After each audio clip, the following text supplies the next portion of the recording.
राधे राधे दोस्तों, श्री जी education point में एक बार फिर आपका स्वागत है। इसी सीरीज में हमारा नेक्स्ट क्वेश्चन जो है वो चोला स्टेट से आता है कि जैसे कि मैंने आपको बताया था, तो हम लाइन वाइज एकदम पीरियड वाइज ही आगे आगे को बढ़ रहे हैं, जिसमें अब हम चोला स्टेट की ओर बढ़ चुके हैं। तो उसमें है चोला राज्य की प्रकृति के बारे में सामान्यतः प्रश्न उठता है कि क्या चोल साम्राज्य केंद्रीकृत था।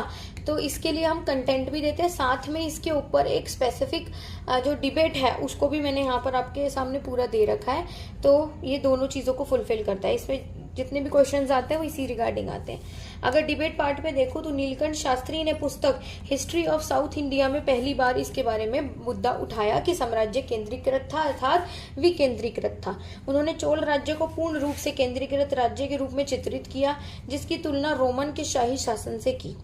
शास्त्री जी ने चोल राज्य में कुशल नौसेना, नौकरशाही व एक व्यापक राजस्व प्रणाली होने की बात करी। इनके अनुसार जो चोल साम्राज्य था वो पूरे तरीके से सेंट्रलाइज्ड था। 1960 के दशक में इस मत की कड़ी आलोचना हुई। बर्टनस्टाइन ने शास्त्री, टीवी महालिंगम तथा एक अप्पा दोराई जैसे पारंपरिक इतिहास लेखन की परख आलोचना करी। बर्टनस्टाइन कहते हैं कि विखंडीय राज्य व्यवस्था थी, केंद्रीकृत नहीं था, विकेंद्रीकृत था। यानी उन्होंने अपनी पुस्तक peasant state and society in medieval south India में बताया कि उपरोक्त द्वारा पेश दक्षिण भारतीय पूर्वी मध्ययुगीन राजनीति की व्याख्या की गई थी। इसमें समाज जो है अर्थव्यवस्था से जोड़ने का प्रयास नहीं किया गया, केवल मुख्य रूप से कृषि अर्थव्यवस्था के साथ इसे नहीं जोड़ा गया। उन्होंने ये भी बताया आगे कि विसंगतियों को स्पष्ट करने का प्रयास किया, जिसमें एक और चोल राज्य को शक्तिशाली, केंद्रीकृत व अधिकारी तंत्र और राजतंत्र के रूप में दिखाया, तो वहीं चोल राज्य के स्थानीय स्वशासन संस्थाओं की परंपरा की व्याख्या कमियों से भरी हुई थी। स्टीन कहते हैं कि ऐसी विसंगति उनकी अर्थव्यवस्था की समक्ष के कारण नहीं बल्कि राज्य की विशेषताओं की समझ से जुड़ी है। स्टाइन आगे बताते हैं कि स्टाइन ने जिस वैकल्पिक सिद्धांत को पेश किया उनमें से अनुष्ठानिक राजतंत्र, खंडीय राज्य, कृषि समाज, कृषि राज्य जैसे सिद्धांत महत्वपूर्ण थे।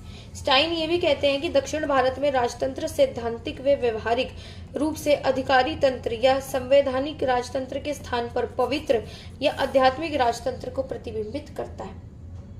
शासकों का प्रजा अथवा संसाधनों पर शक्तिशाली नियंत्रण केवल उनके राजनीतिक नाभिकीय परिधि तक ही सीमित था।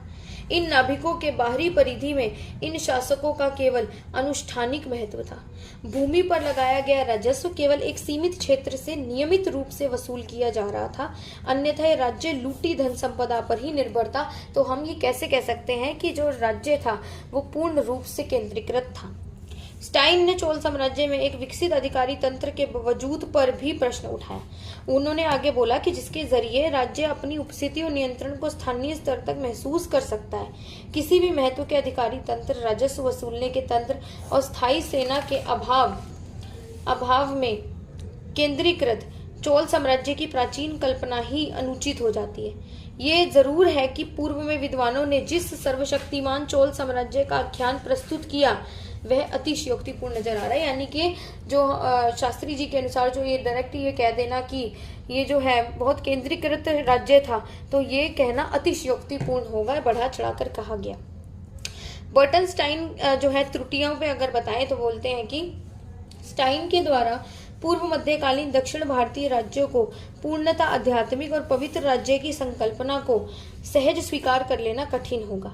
इस प्रकार के वर्णन में चोल जैसे राजतंत्रों की सत्ता और सैन्य सफलताओं को बिल्कुल नजरअंदाज कर दिया गया।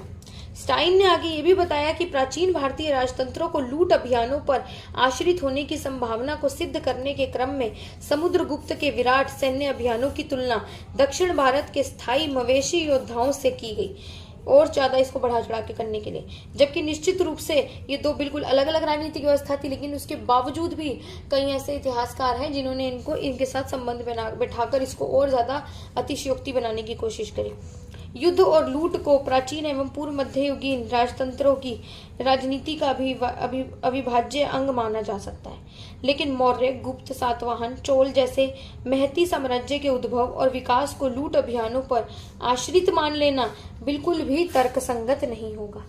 स्टाइन ने आगे बताया कि अनुष्ठानिक प्रभुसत्ता और वास्तविक सत्ता के बीच एक कृत्रिम दुविधा को दिखलाने का प्रयास किया है। फिर भी स्टीन जो है वास्तविक सत्ता और दमनात्मक शक्ति को केंद्रीकृत सत्ता से भ्रमित कर रहे थे। फिर यदि हम देखें तो इतिहासकार काराशीमा अपनी पुस्तक history and society in India में बताते हैं कि चोल अभिलेखों में अनेक ऐसी उपाधियों का उल्लेख है जो पदाधिकारियों का प्रतिनिधित्व करते हैं, तथा यह भी कि चोल शासकों के द्वारा प्रशासन के केंद्रीकरण का प्रयत्न भी किया जा रहा था, जिसकी पुष्टि सुब्रयाल तथा शानमगन के द्वारा कर संबंधी शब्दावली के अध्ययन से भी हमें मिलती है। फिर अगर इतिहासकार हिट्समैन अपनी पुस्तक स्टेट फॉर्मेशन इन साउथ इंडिया में बताते हैं कि चोल अभिलेखों में उपस्थित शब्दावलियों तथा कार्यकारी पदवियों का अध्ययन कर बताया गया कि 1000 एडी से संपूर्ण चोल राज्य में राजकीय भू राजस्व अधिकारियों का एक व्यवस्थित कुंबा यानी कि क्लैन ग्रामीण रहन सहन में अपनी दैनिक उपस्थिति दर्ज कराने लगा था। चोल शासकों के द्वारा भूकर व्यवस्था को दिशा देने और दोबारा व्यवस्थित करने में व्यक्तिगत रुचि दिखाई जा रही थी। वहीं इतिहासकार केशवन और आर.एन. नंदी ने पूर्व मध्यकालीन दक्षिण भारत चोल के संदर्भ में सामंती मॉडल की भी प्रस्तावना की। वहीं अन्य विद्वानों ने सामंती अवधारणा को अस्वीकार कर दिया। जैसे कि इतिहासकार हिट्समैन ने उत्पादन के साधनों की बात की तथा भूदान व राज्य संरचना के बीच आपसी संबंध ढूंढने का भी प्रयास किया गया। इसी तरह काराशीमा ने सामंती और विवादित मॉडल को अस्वीकार किया। माना कि चोल राज्य में केंद्रीकृत राज्य सत्ता की शुरुआत हुई, लेकिन उन्होंने स्पष्ट किया कि किसी व्यापक सैद्धांतिक ढांचे के स्थान पर उनका प्रयास विशेष घटनाओं का विश्लेषण करना है। हालांकि विश्लेषण की दृष्टि से दक्षिण भारत को किसी समरूप इकाई के रूप में नहीं देखा जा सकता है। पूर्व मध्ययुगीन दक्षिण भारत ना तो इतना शक्तिशाली और केंद्रीकृत था जैसा शास्त्री सिद्ध करना चाह रहे थे, और ना ही इतना प्रभावहीन था जैसे कि स्टीन समझ रहे हैं। एक पक्ष तो बहुत ज्यादा अतिशयोक्तिपूर्ण दिखा रहा है तो दूसरा पक्ष उसको एकदम प्रभावहीन दिखाई जा रहा है। बर्टनस्टीन के अनुसार इन्होंने चोल राज्य को 3 क्षेत्रों में विभाजित किया: केंद्रीकृत, मध्यवर्ती और गौण क्षेत्र। केवल केंद्रीकृत क्षेत्र में चोल राज्य का प्रत्यक्ष शासन था। उदाहरण था कावेरी डेल्टा, सबसे घनी आबादी वाला क्षेत्र था। बाकी क्षेत्र में अप्रत्यक्ष शासन किया जाता था। तो हम नहीं कह सकते कि पूरे तरीके से चोल साम्राज्य केंद्रीकृत था। सेना और नौकरशाही की बात की जाए तो कोई स्थायी सेना नौकरशाही नहीं थी। गौर कीजिए, नहीं थी। युद्ध के समय खंडीय प्रशासन द्वारा राजा की सैन्य सेवा प्रदान की जाती थी तथा नौकरशाही में स्वतंत्र स्थानीय शासक थे, जो कि इम्पोर्टेंट है। राजस्व में अगर देखें तो स्टाइन स्थानीय स्तर पर एक राजस्व की वसूली होती थी। वाई सुब्रयालू के अनुसार स्टाइन द्वारा चोल राज्य का 3 क्षेत्रों में विभाजन चोल शाही राज्य के स्वरूप वास्तविक पर प्रकाश डालता है। तो वहीं अगर देखें तो जॉर्ज स्पेंसर के अनुसार ये स्टाइन का समर्थन करते हुए कहते हैं कि चोल राज्य का राजनीतिक शासन केवल केंद्रीकृत क्षेत्र तक ही सीमित था। उदाहरण था केरल और श्रीलंका। वाई सुब्रयालू कहते हैं, स्टाइन की आलोचना करते हुए कहते हैं कि उन्होंने खंडीय राज्य पर ज्यादा ध्यान दिया, जबकि वह नाडु पर ध्यान केंद्रित करते हुए कहते हैं कि इसमें नाडु केंद्रीय सत्ता का हस्तक्षेप नहीं होता था। नाडु प्रशासन का महत्वपूर्ण क्षेत्र था जो कि स्वतंत्र माना जाता था।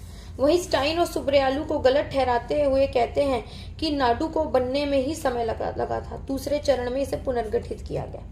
वाई सुब्रयालू के अनुसार नौकरशाही विभाजित थी, एक केंद्रीकृत सत्ता तथा दूसरी खंडों हेतु कार्य करती थी तथा राजस्व वसूली पैदावार के रूप में होती थी, जिसे केंद्रीकृत सत्ता को सौंपा जाता था। उदाहरण के लिए कदमई कर, ये पहले पैदावार के रूप में वसूल किया होता था, परंतु इसे बाद में नगद में परिवर्तित कर दिया गया। इनके अनुसार 11वीं शताब्दी के बाद चोल अर्थव्यवस्था मुद्रा अर्थव्यवस्था बन गई। सुब्रयालू आगे बताते हैं कि सुब्रयालू के अनुसार दक्षिण भारत में 2 तरह के लेन देन होते थे।